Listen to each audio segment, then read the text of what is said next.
Hey guys, it's Shade of the Evening. Hope everyone's doing great.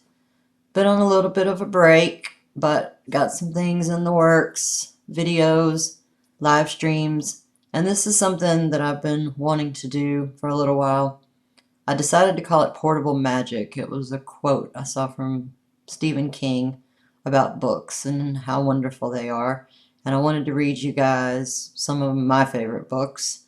I'm going to do little segments of the books, chapters each week, and get the video out on Thursday is the planned day.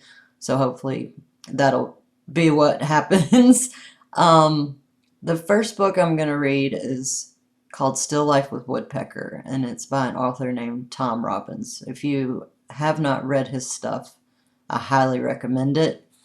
I'm going to read you the back of the book just to give you a brief summary of what it's about. Still Life with Woodpecker is sort of a love story that takes place inside a pack of Camel cigarettes. It reveals the purpose of the moon, explains the difference between criminals and outlaws, examines the conflict between social activism and romantic individualism, and paints a portrait of contemporary society that includes powerful Arabs, exiled royalty, and pregnant cheerleaders. It also deals with the problem of redheads. The prologue. If this typewriter can't do it, then fuck it. It can't be done. This is the all-new Remington SL3, the machine that answers the question, which is harder, trying to read the brothers Karamazov while listening to Stevie Wonder records, or hunting for Easter eggs on a typewriter keyboard? This is the cherry on top of the cowgirl, the burger served by the genius waitress, the Empress card. I sense that the novel of my dreams is in the Remington SL3, although it writes much faster than I can spell. And no matter that my typing finger was pinched last week by a giant land crab, this baby speaks electric Shakespeare at the slightest provocation and will rap out a page and a half if you just look at it hard. What are you looking for in a typewriter? The salesman asked. Something more than words, I replied. Crystals. I want to send my readers armloads of crystals, some of which are the colors of orchids and peonies, some of which pick up radio signals from a secret city that is half Paris and half Coney Island. He recommended the Remington SL3. My old typewriter was named Olivetti. I know an extraordinary juggler named Olivetti. No relation. There is, however, a similarity between juggling and composing on the typewriter. The trick is, when you spill something, make it look like part of the act. I have in my cupboard, under lock and key, the last bottle of Anais Nin, green label, to be smuggled out of Punta de la Visionario before the revolution. Tonight, I'll pull the cork. I'll inject 10 cc's into a ripe lime, the way the natives do. I'll suck and begin. If this typewriter can't do it, I swear it can't be done. Phase 1, Chapter 1. In the last quarter of the 20th century, at a time when Western civilization was declining too rapidly for comfort, and yet too slowly to be very exciting, much of the world sat on the edge of an increasingly expensive theater seat, waiting, with various combinations of dread, hope, and ennui, for something momentous to occur. Something momentous was bound to happen soon. The entire collective unconscious could not be wrong about that. But what would it be? And would it be apocalyptic or rejuvenating? A cure for cancer or a nuclear bang? A change in the weather or a change in the sea? Earthquakes in California, killer bees in London, Arabs in the stock exchange, life in the laboratory, or a UFO on the White House lawn? Would Mona Lisa sprout a mustache? Would the dollar fail? Christian aficionados of the Second Coming scenario were convinced that after a suspenseful interval of 2,000 years, the other shoe was about to drop. And 5 of the era's best-known psychics, meeting at the Chelsea Hotel, predicted that Atlantis would soon reemerge from the depths. To this last, Princess Lee Cherie responded, "There are 2 lost continents. Hawaii was one, called Mu, the mother, its tip still projecting in our senses, the land of slap dance, fishing music, flowers, and happiness. There are 3 lost continents. We are one, the lovers." In whatever esteem one might hold Princess Lee Cherie's thoughts concerning matters geographic, one must agree that the last quarter of the 20th century was a severe period for lovers. It was a time when women openly resented men, a time when men felt betrayed by women, a time when romantic relationships took on the character of ice in spring, stranding many little children on jagged and inhospitable floes. Nobody quite knew what to make of the moon anymore. Chapter 2. Consider a certain night in August. Princess Lee Cherie was gazing out of her attic window. The moon was full. The moon was so bloated it was about to tip over. Imagine awakening to find the moon flat on its face on the bathroom floor, like the late Elvis Presley, poisoned by banana splits. It was a moon that could stir wild passions in a moo cow. A moon that could bring out the devil in a bunny rabbit.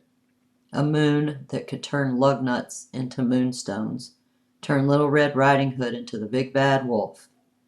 For more than an hour, Lee Cherie stared into the mandala of the sky. "Does the moon have a purpose?" she inquired of Prince Charming. Prince Charming pretended that she had asked a silly question. Perhaps she had. The same query put to the Remington SL3 elicited this response. Albert Camus wrote that the only serious question is whether to kill yourself or not. Tom Robbins wrote that the only serious question is whether time has a beginning and an end. Camus clearly got up on the wrong side of the bed, and Robbins must have forgotten to set the alarm. There is only one serious question, and that is, who knows how to make love stay? Answer me that, and I will tell you whether or not to kill yourself. Answer me that, and I will ease your mind about the beginning and the end of time. Answer me that, and I will reveal to you the purpose of the moon. Chapter 3. Historically, members of Lee Cherie's class have not much fallen in love. They mated for power and wealth, for tradition and heirs, and left true love to the masses. The masses had nothing to lose. But this was the last quarter of the 20th century, and with the exception of a few savage buffoons in Africa, the royalty of the world had long since resigned itself to the fact of its mortal, if not quite democratic, dimensions. Lee Cherie's family was a case in point. Since his exile, more than 30 years before, the king had made gambling a career. Poker was his work. Recently, however, he had had a taste of open-heart surgery. A major valve had been removed and replaced with a Teflon substitute. The artificial valve functioned efficiently, but it made a metallic noise as it opened and shut. When he was excited, everyone in the room knew it. Due to the audible sound of his heart, he was no longer able to practice poker, a game with necessary concealments and bluffs. "Jesus," he said, "when I draw a good hand, I sound like a Tupperware party." He spent his hours watching sports on television, pining for the good old days when he could have ordered Howard Cosell to the garret. His wife, the Queen, once the beauty of 7 capitals, was understimulated and overweight. She had attended, in America, so many second-rate society teas, charity fashion shows, and gala this and gala that's, that she'd begun to exude a kind of pâté de foie gras gas. and the expulsion of this effluvium propelled her from party to ball as if she were a sausage skin inflated by Wagner.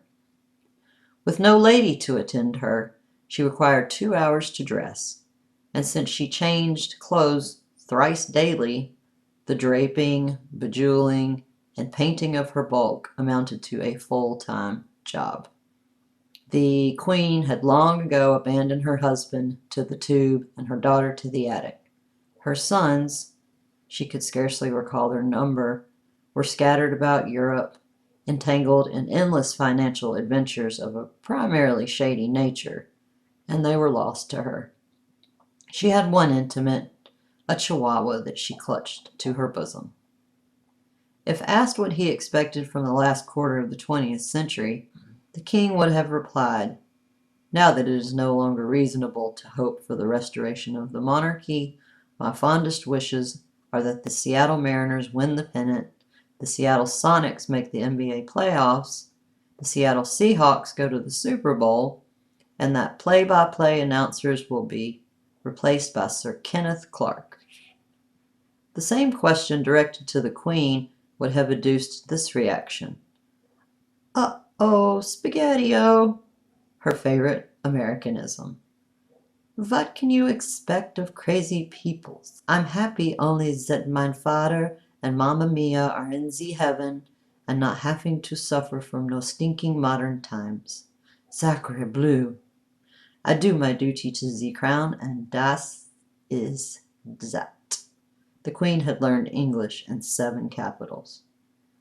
Each night on a worn but opulent Kashan rug, beside a canopied barge of a bed, Queen Tilly lowered herself onto knees that resembled great wads of bubble gum, and prayed for the deliverance of the crown, the health of her chihuahua, the state of Grand Opera, and not much else.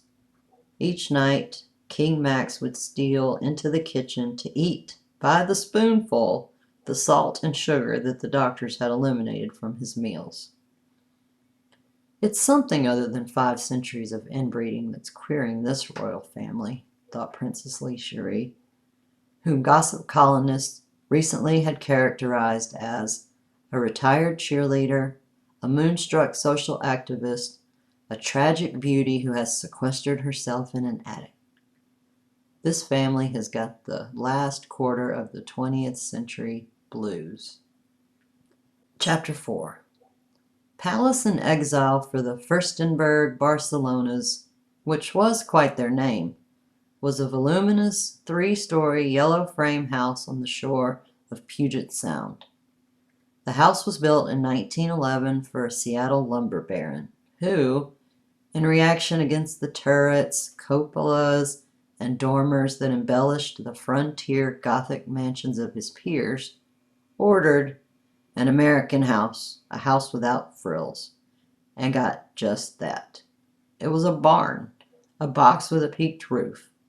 It sat among 10 acres of blackberry brambles like an abandoned radio, broadcasting creaks and whispers to the rain. The house was given to Max and Tilly by the CIA. The Furstenberg Barcelona homeland was now ruled by a right-wing military junta, supported by the United States government and, of course, the Roman Catholic Church. While the U.S. publicly regretted that the junta permitted so few civil liberties, it was loath to interfere in the internal affairs of a sovereign nation, particularly a nation that could be relied upon as an ally against those left-leaning nations in whose internal affairs the U.S. did regularly interfere. It irritated the U.S. that royalists still loyal to Max and Tilly might disturb the political stability in that part of the world. The U.S. paid King Max a modest stipend to keep a low profile and not fan any flames. Each year at Christmas, the Pope sent Queen Tilly a crucifix, candlestick, or some other knick-knack he had personally blessed. Once, Lee Cherie used a papal candlestick for the purpose of self-gratification. She had hoped at the appropriate moment she might be visited by either the lamb or the beast, but, as usual, Only Ralph Nader attended her. Chapter 5. If the CIA imagined its hospitality would charm the monogrammed socks off Max and Tilly Furstenberg, Barcelona, it was once again wrong. During the first decade of their residency, the royal couple never complained about the drafty old mansion, for fear the place was bugged. In later years, however, made brazen by advanced age, the bravery of childhood returning like salmon to the source, they griped as much as they pleased. The king would stand at a window during halftime or the seventh inning stretch and stare apprehensively at the creeping tide of brambles. I may be the first monarch in history to be assassinated by blackberries, he would grumble. His Teflon valve grumbled with him. The queen caressed her chihuahua. You know who lived here before we did? Smokey the Bear. Encouraging her parents to move was futile, Lee Cherie learned. Max, a tall, horse-faced man with a Hitlerian mustache, shook his head so hard and so long that were he wearing his crown, it would have toppled off and tumbled into the berry vines. Changing places at the table doesn't fool the cards, Max said. Moof! I've got 3 teas this week, said Queen Tilly. No, I forget. I got 4 teas. Uh-oh, spaghetti-o. Like a pair of R's trapped in a Spanish songbook, Tilly and Max lurked in their shoebox castle, waiting to be rolled. Chapter 6.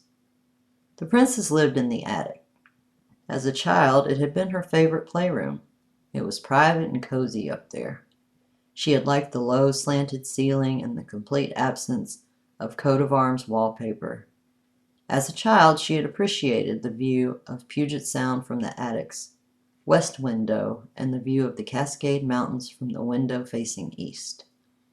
There was one mountain in particular, a white peak, broad and cloud-snagging, that would nearly fill the east window on those days when vision was not obscured by mist or rain.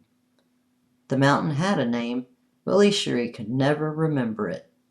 It's an Indian name, I think. Tonto? Asked the queen. Now the windows were painted black, except for a small single pane through which the princess could entertain an occasional corner of the moon. The princess lived in the attic and did not come out. She could have come out, but she chose not to. She could have raised the windows or scraped off the paint, but she chose not to do that either. Having the windows nailed shut and painted black was her idea. The attic was illuminated by one 40-watt bulb. That was also her idea. The princess had furnished the attic as well. The attic was furnished with a cot, a chamber pot, and a package of Camel cigarettes. Chapter 7. Once, Lee Cherie had lived much as any other young woman within her parents' domicile. She had a room in the north end of the second floor, a room with a full-size bed and a comfortable chair, a desk at which to do her schoolwork, and a dresser filled with cosmetics and underwear. There was a phonograph dedicated to the faithful reproduction of rock and roll, and a mirror dedicated to the flattering reproduction of her own image. There were curtains at the windows and heirloom carpets on the floor, while upon the walls posters of the Hawaiian Islands rubbed edges with photographs of Ralph Nader. The room sometimes seemed pinched and stifling to her, compared to that big, wide world out there for which she yearned. Yet she was fond enough of her quarters and returned to them agreeably each evening when classes were over, and this or that commitment or this or that ecological cause was adjourned. Even after she was forced off the cheerleading squad at the University of Washington, a humiliating experience that provoked her to withdraw from college, she occupied her room as correctly as a cephalopod in its shell. Those days she shared the room with Prince Charming. Prince Charming was a toad. He lived in a terrarium at the foot of Lee Cherie's bed. And yes, you nosy ones, she had kissed the toad. Once. Lightly. And yes, she'd felt silly as shit. When one is a princess, however, one is tempted by things that we common people barely comprehend. Besides, the circumstances under which she had acquired the toad encouraged superstitious behavior. And, moreover, was a little teeny quick peck on the top of a frog's head so much sillier than kissing the picture of a desired one? And who hasn't kissed a photograph at one time or another? Lee Cherie kissed Ralph Nader's photo fairly frequently. It might be noted here that Freudian analysts of fairy tales have suggested that kissing toads and frogs is symbolized fellatio. In that regard, Princess Lee Cherie was, on a conscious level, innocent, although not so naive as Queen Tilly, who thought fellatio was an obscure Italian opera and was annoyed that she couldn't find the score. Chapter 8. Prince Charming was given to Lee Cherie by old Giulietta, the last living of the servants who had accompanied Max and Tilly into exile. At Lee Cherie's birth in Paris, 4 of those loyalists were still in service, but all but Giulietta died soon after the royal family took up residence in the Puget Sound Palace. Perhaps it was the dampness. The U.S. government provided a servant, also, a man named Chuck, who was to function as gardener, chauffeur, and general handyman. He was, of course, a CIA informer. As age added infirmity to his native indolence, Chuck was no match for the great Northwest blackberries as they edged ever closer to the walls of the house. At the wheel, he was terrifying. King Max and the princess had for some years refused to ride with him. Chuck still drove the queen to her galas and teas, however, seemingly oblivious to the Hail Marys and uh-oh spaghettios bumbling in rank fear from the back seat. Regularly, each fortnight, Chuck sat down to poker with the king. Even with the telltale ticker, the king regularly, each fortnight, took Chuck to the cleaners. Thus, Max added Chuck's salary to his own. "It's all he's good for," said Max, whose great mule face would smile faintly at what he must have considered a little joke on the CIA. Giulietta, on the other hand, was in her 80s, both efficient and energetic. Miraculously, she had kept the huge house free of cobwebs and mold while doing the royal wash and preparing 6 meals a day. Since Max and Tilly were carnivores and Lee Cherie vegetarian, each meal had been, in fact, 2. Old Giulietta spoke no English, and Lee Cherie, who was brought to America when she was not much taller than a jug of wine, spoke nothing else. Yet it was Giulietta who told Lee Cherie her bedtime story each night until she was 15. Always the same story, a story so frequently repeated that the girl came not only to comprehend its general meaning, but to actually understand every word, though pronounced in a foreign tongue. And it was Giulietta who sensed the true dimensions of Lee Cherie's depression after the princess suffered a miscarriage during the UW homecoming game. She was in midair, all a-leap, when the blood broke loose, rivulets racing as if to hemophiliac touchdowns from beneath her diminutive cheerleading skirt. It was Giulietta who sensed that her young mistress had lost more than a baby that autumn afternoon, had lost more, indeed, than the baby's father, the second-string quarterback and pre-law student who headed the campus chapter of the Sierra Club and intended to work for Nader someday. Although the memory of him sitting on the bench, pretending not to notice as she was whisked from Husky Stadium in embarrassment, and fear haunted her mind and her heart like an ugly specter in muddy shoes. It was Giulietta who, during that unhappy aftermath, came to her with hag hands cupped around a toad. The princess was not immediately overjoyed, but she had heard tales of old world totems, and if toad magic could help, she'd give it a try, and let the warts fall where they may. Alas, Julieta, this was an American frog of the last quarter of the 20th century, a time when wishing apparently no longer led to anything, and Lee Cherie eventually named it Prince Charming after that son of a bitch who never comes through. Now I'm going to stop it there for this time, and I hope you enjoyed it, and we'll tune back in next time. If you guys would please give this a like, hit the notification bell, subscribe, all those things help my channel. Comment on any part of this you like. Let me know how you're liking it, and I will be back again next week. Thank you very much.